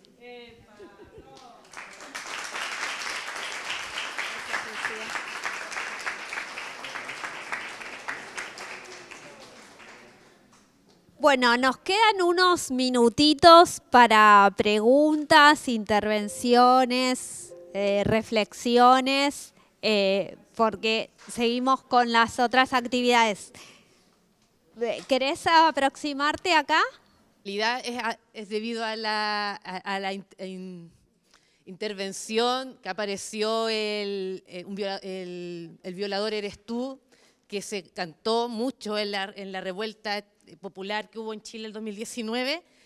Y bueno, contarles qué pasó con esa canción, porque claro, dio la vuelta al mundo, como mostró la profesora, pero se dejó de cantar en Chile. Y se dejó de cantar porque cambió el gobierno. Entonces ahora el presidente no era violador. Y cambió el sentido de la canción porque lo que expresa la canción es que hay todo un sistema judicial en el Estado, la policía, que encubre y que silencia a las mujeres violadas o abusadas, o la violencia patriarcal en general. Y claro, por un tema de que cambió el gobierno y ya no se puede apuntar con que el presidente es el violador, se dejó de cantar. Sin embargo, el presidente, y acá me estoy quemando, sí ha tenido acusaciones de violencia dentro de cuando militaba en su partido político. Entonces, claro que hay un pacto de silencio machista, opresor, que incluso al presidente se le podría seguir apuntando y por asuntos políticos para mantener un gobierno progresista, para que no aparezca un gobierno fascista, se silenció básicamente la canción. Eso, querías comentar. Pero a mí me gustaría mucho hacer un depoimento, que soy una feminista junto con tantas aqui, sou uma feminista de la geração passada. E quando éramos não mais que 10 mulheres na luta por saúde, tínhamos uma aqui, outra aqui. E o movimento hoje é um movimento de massa. Essa é uma coisa muito importante para registrar. É um movimento de massa que llena as calles e tem uma voz profunda en la participación y en la movilización social. Y nosotros, el ejemplo más importante que tuvimos en Brasil y también en Latinoamérica fue las grandes caminadas por el no en la época de las elecciones de Bolsonaro, que fue lo que aprendemos desde ahí es que apesar del crecimiento, de la presencia, del discurso, del acúmulo que conseguimos avanzar, la visión, la lectura de las izquierdas de una forma general aún está lejos de ser un análisis, una lectura adequada y coherente con la importancia de los avanços de las mujeres, de los avanços de las políticas de género. Porque ahí, cuando perdimos las elecciones, cayó sobre las mujeres la responsabilidad de tenermos ido a las calles. Entonces, es muy importante. No era hora de todavía irmos a las calles. Entonces, son elementos importantes para saber que la lucha, nuestra lucha, también incomoda em todos os lugares onde o patriarcado se localiza, oculto ou explicitamente, como é agora no Congresso Nacional, onde há, em Brasil, onde há uma perseguição sistemática importante a las deputadas mulheres, por la extrema direita, por el centro, e está aí, incluso, ameaçando mandatos importantes populares de mulheres feministas de esquerda. Então, são dilemas que temos que ter em conta na avaliação de nossas lutas. Andamos, sim, avançamos, sim, pero é uma vigilância e uma necessidade permanente de termos a reflexão de onde temos que construir los cambios para que os processos não sejam permanentes, que sejam definitivos. Gracias. Nada, también... perdón, despacio, sí, hablo rápido. No, que he participado en esto, digamos, a lo largo de este Alames, también de la mesa, el recorrido de los 25 años de la formación de la red, y me parece importante que nos pensemos también en poder desde la red hacer un nombramiento. Me parece que las mesas estén ocupadas o que quienes estén sentados en la mayoría de las mesas sean varones, y que la voz de las mujeres, que eso, construimos saberes, reconstruimos esos saberes, la formación de la red. Me parece que es importante que podamos hacer un pronunciamiento, que todos los años, cuando veamos que la mayoría de los paneles son varones centrándose, diciendo cómo tenemos que construir la salud colectiva, los cuidados, cuando somos la mayoría trabajadores de salud, me parece que es súper importante que haya un pronunciamiento de la red. Porque si no es eso, tenemos que dividirnos para disputar y seguir codeándonos todo el tiempo en estos lugares, porque está el espacio de Jaime Grell estaba asegurado, después estaba asegurado el compañero Rafael ayer, pero ¿y dónde están las voces también cuando hablamos de colonialidad, no? Hablar donde estos espacios también son colonizados por los varones en estos encuentros. Entonces me parece que es importante que sigamos pronunciándonos, me parece que es importante que se pueda construir algo y que se pueda llevar a la Asamblea General de Alames. Pero bueno, esto es como más una propuesta, nada, desde lo que pude también transitar observando en este recorrido. Pira Catari,